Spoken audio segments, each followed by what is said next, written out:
J'ai trouvé qu'on était quand même bien encadré pour l'aspect grammaire en français parce que les enseignants accèdent facilement, si on avait besoin d'aide, de nous référer à des centres d'aide, par exemple. Mais c'est sûr qu'en français, j'ai eu 4 enseignants, puis les 4 étaient merveilleux, c'était vraiment intéressant. J'ai vraiment adoré la littérature québécoise parce que c'est un peu plus, c'est plus récent, ça me rejoint davantage. Et les œuvres qui étaient proposées aussi étaient intéressantes, puis c'était bien parce que c'était un peu plus proche de moi.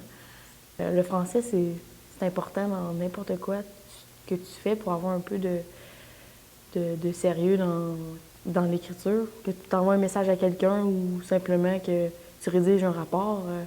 Le français, si c'est pas. Si tu fais une faute à chaque mot, c'est un peu moins professionnel dans un futur emploi. Puis ça sert pour l'ouverture, pour la culture, c'est vraiment important. Là, le français, c'est ça. Juste mes 4 français m'ont ouvert amplement sur la culture que je pouvais pas savoir, tant au niveau historique que littéraire. Puis ça, j'ai vraiment trouvé ça intéressant. Bien, dans mon cours d'anglais, le premier cours d'anglais, ce qui se passait souvent, c'est qu'ils nous donnaient le cours d'avant un texte à lire, une nouvelle.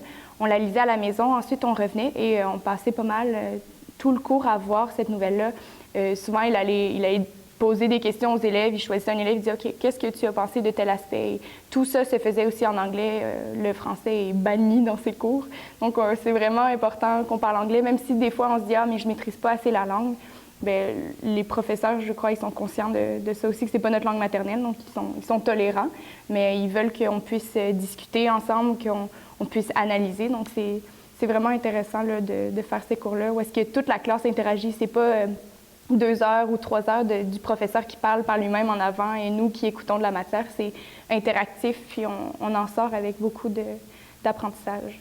Mais ça m'a vraiment permis, surtout en 103 dans le fond, et en 102, on fait beaucoup de littérature, on va analyser des textes, on va voir des nouvelles, et puis ça va nous permettre comme ça d'en apprendre plus sur la culture anglaise que, veux pas, au secondaire, on n'a pas forcément vu la littérature canadienne ou la littérature anglaise, dans le fond.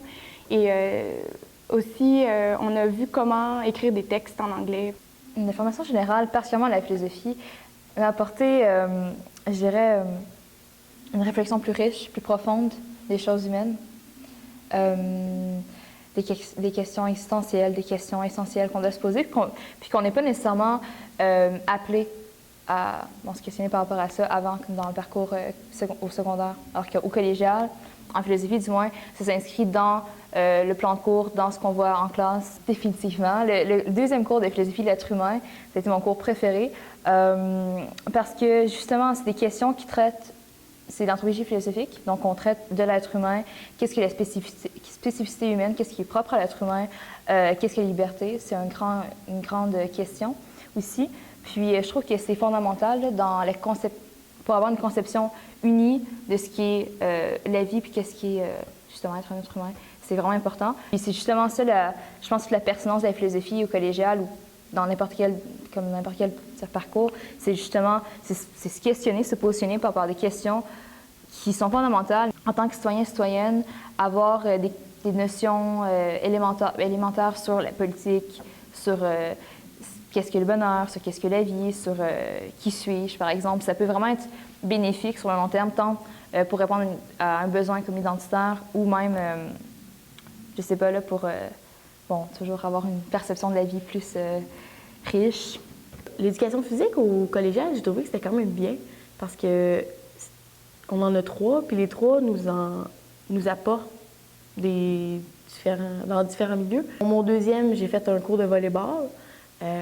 J'avais touché un peu au volleyball au secondaire, mais on le voyait plus en profondeur, avec plus de règles, plus de techniques spécifiques. C'était vraiment bien aussi parce que, je veux pas, le volleyball, tu peux jouer avec des amis n'importe quand, puis ça te permet d'avoir du fun, de te rallier à un jeu plaisant. Présentement, je fais activité sportive. C'est vraiment mon coup de cœur, activité sportive. On touche à plein de sports. On a joué au kinball, on a joué au volleyball, entre autres, quelques cours. On a fait un peu de relaxation, un peu de yoga. Vraiment, c'est diversifié, puis c'est c'est pas nécessairement juste de l'entraînement, c'est du jeu aussi. Les 3 édus, dans le fond, et des côtés plus d'entraînement. Puis c'est bien aussi parce qu'ils nous montrent à monter un programme, à trouver un peu quel genre de personne on est physiquement, nos points forts, nos points faibles, à améliorer nos faiblesses, que ce soit la flexibilité, la musculation, l'endurance. Ils viennent nous pointer un peu ces aspects-là pour qu'on travaille là-dessus, qu'on soit capable, après, par la suite, à la maison, de se bâtir un programme par soi-même, de continuer, effectivement. Ça nous donne envie de continuer, tant que ce soit pour le jeu que pour s'entraîner.